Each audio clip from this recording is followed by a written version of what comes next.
dialogue. Herzlichen Dank, Frau Schaake. Thank you very much. Mrs. Schaake. High Representative Designate, you said think big, but I hope the EU will act decisively. Now you've mentioned recently that Iran can be a constructive partner. My question is how? And how would you see your role in the P5+1 negotiations as High Representative? And related to that, how will you make sure that the EU still pushes for the human rights of the Iranian people and raises other important issues effectively, and that not all efforts are put into the nuclear negotiations, which I gather you are optimistic about, but which may end soon or could drag on for a very long time if there is no comprehensive deal? Thank you very much for the question. I said, and I still believe, Iran could play a constructive role and could play a destructive role in the region and in different conflicts we have in the region. That's why I think it's right to engage Iran and trying to see if it can, instead of being a spoiler in some conflicts around the area, being part of the solution.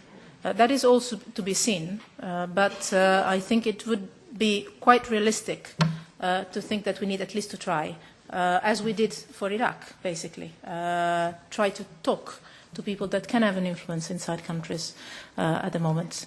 On the P5+1 negotiations, you know very well the negotiations are going on until November 24th.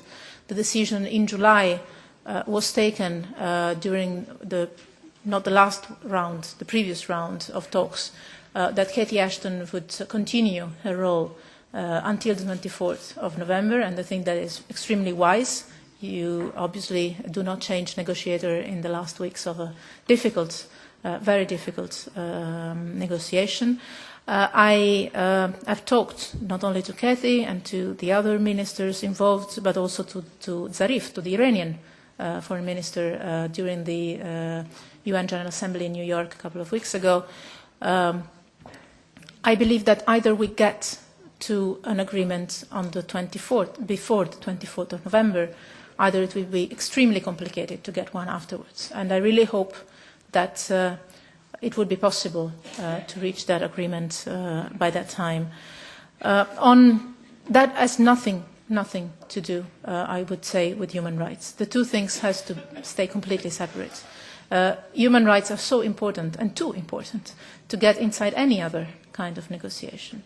As we say that we discuss, they discuss, the nuclear file, regardless the regional role of Iran, the same should go for human rights, and they would always raise the issue of human rights with the Iranian authorities.